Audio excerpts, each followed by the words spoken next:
안녕하세요. 최재천입니다. 최재천의 책갈피. 오늘은 두 권의 책을 가지고 여러분들과 말씀을 나누고 있습니다. 참 앞에 광고를 멋지게 붙여놨네요. 미션 임파서블과 로스트라는 영화를 만든 에이브럼스가 이렇게 표현했답니다. 한마디로 죽이는 책. 그리고 또 한 권의 책은 토머스 프리드만 책입니다. 늦어서 고마워. 먼저 소개해드릴 책은 더 빨라진 미래의 생존 원칙 9.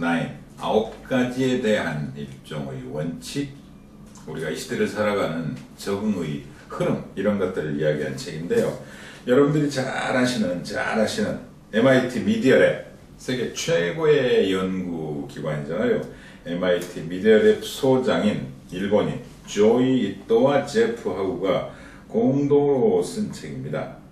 제프 하우도 MIT 미디어랩의 개관 연구원이고 여러 군데 언론에 기고를 많이 하는, 늘 설명드립니다만 그 전문가들의 가장 큰 장점은 대중화된 글쓰기를 잘한다는 점입니다.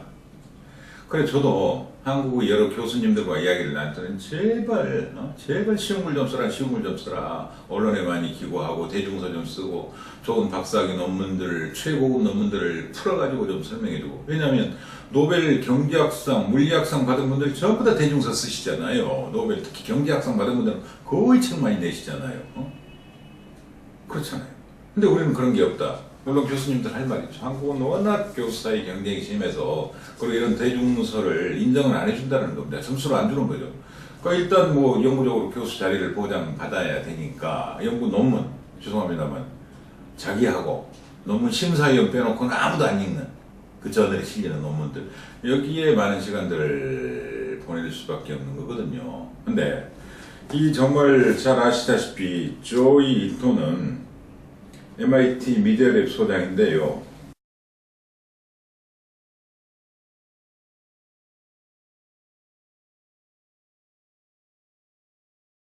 일본 분입니다. 학위가 없어요.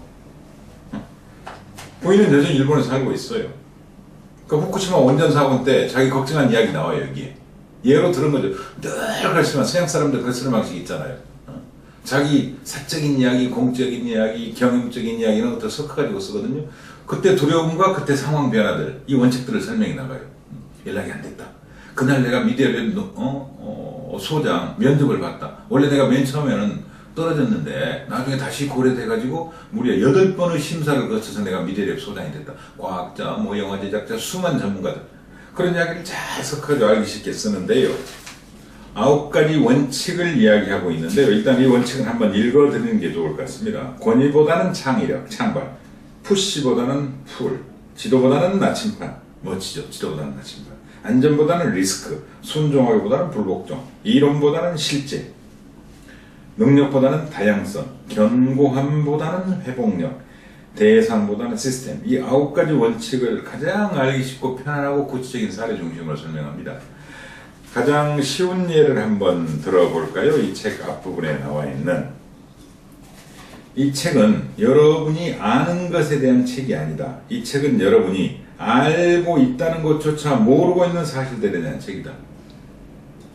아는 것은요, 아는 것을 안다고 그러고 모르는 것을 모른다고 그러는 것이 아는 것이라고 그러잖아요. 근데 우리는 내가 뭘 알고 있는지조차도 몰라요. 내가 뭘 모르고 있는지조차는 당연히 모르고 내가 뭘 알고 있는지조차도 모르거든요. 그러니까 그걸 확인시켜 주겠다는 겁니다. 알고 있다는 것조차 모르고 있다는 사실. 참 재밌는 예로 들어서, 사실 어젯밤에 제가 다른 자리에서 이 부분을 인용하면서 사람들에게 이야기를 한 적도 있습니다만, 그 다음에 또 예를 한번 들어보죠. 사람들은 늘 미래의 기술, 자연과학의 발달에 대해서 불안해해요. 이를테면 미래범죄연구소 설립자이자 보안 전문가인 마크 군맨은 사이버 보안 기술 중 일부는 해커를 막으려는 사람들도 사용하지만 해커들도 사용한다. 그렇잖아요. 그러면서 최초 기술이라 할 수 있는 불은 우리를 따뜻하게 해주고 음식을 조리하는 데도 사용되었지만 옆 동네에 불을 지르는 데도 쓸 수 있다. 총기 그렇잖아요. 총기가 나를 지키기도 하지만 남을 죽이는 데도 사용이 돼요. 그래서 미래의 자연과학 기술에 대한 불안감, 이건 당연한 거다. 네. 일론 머스크 같은 경우는 인공지능에 대해서 지금 대단히 부정적이고 염려하고 있잖아요. 그렇지만 또 다른 사람들이 여기에 대해서 반발하고 있거든요. 그런 상반된 견해들이 결국은 좋은 방향으로 나아갈수록 중요한 논쟁거리를 만들어주는 거죠. 다음에 또 하나 예로 드는 게 재밌는 게 있습니다. 지구의 역사를 1년으로 압축한다면, 이게 이제 코스모스에 늘 즐겨 인용했던 그 방식이잖아요. 이분은 이런 방식으로 했어요. 그러니까 코스모스 보면은 인류 역사를 전체 우주 역사를 기준으로 할 때 인간이 태어난 건 12월 31일 밤 11시 59분 몇 초다. 세계의 역사를, 우주 역사를 1년으로 했을 때. 여긴 더 재밌게 예를 들었다고요. 지구 역사가 그러니까 한 43억 년 정도로 지금 잡고 있거든요. 최근 논거들은. 지구 역사를 1년으로 압축하면 육지동물은 12월 1일에 등장하고 공룡은 12월 26일에 멸종해요. 공룡이. 그리고 인류 조상이 두 발로 걷기 시작한 것은 12월 31일 밤 11시 50분.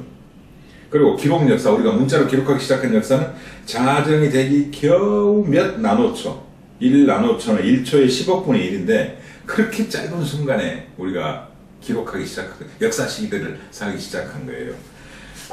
전요, 감히 이야기합니다만, 제가 최근 몇 달 사이에 읽은 가장 좋은 책이라고 생각하고 싶어요.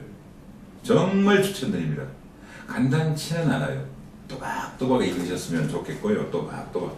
그럼에도 불구하고 이 일본 특유의 천재성 있잖아요. 이분이 어떻게 해서 세계 최고의 연구기관이라는 MIT 미디어를 연구소장이 됐고, 그 미디어랩은 어떤 철학과 비전을 가지고 미래를 준비하고 있고 공부하고 있는지, 이것만 한 권 읽는 것만으로도 엄청난 책입니다. 꼭 추천해드린다고. 정말 이 책 보고 나서요, 제가 최근에 가장 책 잘 골랐다 이런 느낌 가졌어요. 정말 좋은 책입니다. 이제 두 번째 책 소개는 조금 시간을 줄이겠는데요. 토마스 프리드만입니다. 토마스 프리드만 뭐 모르는 분들 없죠. 예. 책 제목이 재밌어요. 늦어서 보고. 반도체 그 축적 있잖아요. 여기서 무어의 법칙이 그렇게 소중한지 몰랐어요. 이 책에서 관통하는 중요한 원칙 중에 하나도 무어 법칙이에요. 이미 무어 법칙은 사실상 깨져 있잖아요. 근데 이 책도 토마스 프리드만도 사실 무어 법칙을 엄청나게 강조를 해요. 그래서 제가 무어 법칙을 단순히 반도체 축적의 법칙으로만 알았는데 세계사를 관통하는 어마어마한 법칙이구나. 그걸 깨닫고 많은 반성을 했습니다.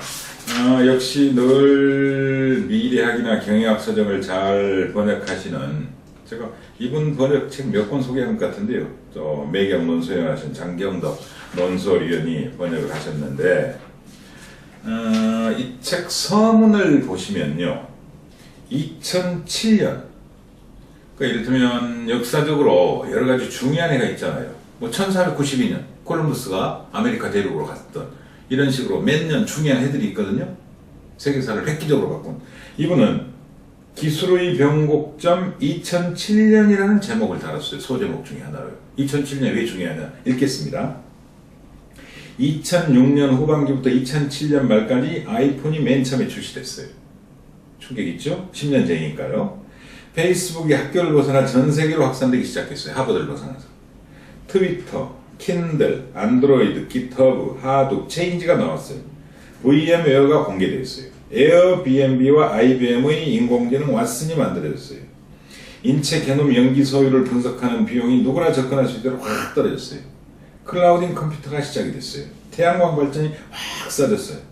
세일가스 시추 기술인 수압 파쇄법이 확산됐어요. 잘 아시겠습니다만 거대한 진흙이 굳어진데 그 속에 세일가스가 묻혀있어요. 그럼 그걸 깨고 들어가야 되는데 그전에 너무 힘들었거든요. 근데 물과 기름과 여러 가지 압축을 해가지고 그걸 깨뜨리는 기술이 생기니까 석유 가격이 확 떨어져 버리는 거죠. 그때부터요. 그 다음에 구글이 유튜브를 사들였어요. 인텔이 무어 법칙을 계속 이어가기 위해서 마이크로칩에다가 비실리콘 소재를 도입했어요. 그런 방식으로 2007년을 전후한 15년이 가장 놀라운 시기였다는 겁니다.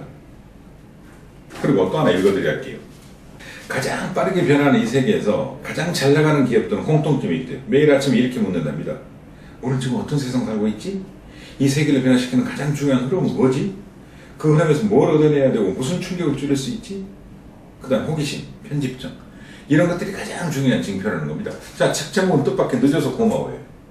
근데 우리는 기술 개발, 인공지능과 로봇 시대에 적응하지 못할까 봐 엄청 불안하잖아요. 사실 저도 불안하거든요. 늘 불안합니다. 나만 뒤쳐져 있고 나는 IT 인간화가 제대로 안 돼 있고 이런 데는 엄청난 불안감인데, 이 책은 이런 기술들이 어디서 나와서 현재 어디까지 있는지, 어디까지 가고 있는지, 이를테면 맨 앞에 예로 들은 게요. 아프리카에서 이민 온 분이 블로그를 통해서 이디오피아든가 이 나라에 대한 역사, 문제 이런 것들을 알리고 있어요. 그리고 자기가 주차장에 들어가니까 당신 어떻게 해서 글을 그렇게 잘 쓰느냐, 당신 블로그 운영 방식이 뭐냐, 글 쓸 때 뭘 책임져야 되느냐, 이런 식으로 단순한 이민자, 주차 관리요원조차도 이제 이런 새로운 매체를 접근하고 매체를 통해서 자기는 알리는, 누구나 신문 기자가 되고 누구나 작가가 되고 누구나 논설위원이 되는 그런 시대를 살고 있잖아요. 그러니까 너무 겁먹지 말아요. 불안해하지 마라. 이런 기술은 어디서 왔고 지금 현재 어디까지 와 있다. 프리드만이 특유의 이를테면 세상은 평평하다 이런 글을 썼던 것처럼 가장 편안하게 현재 기술적 흐름을 잘 알려주잖아요. 통찰력을 가지고. 이 책은 바로 그런 책입니다.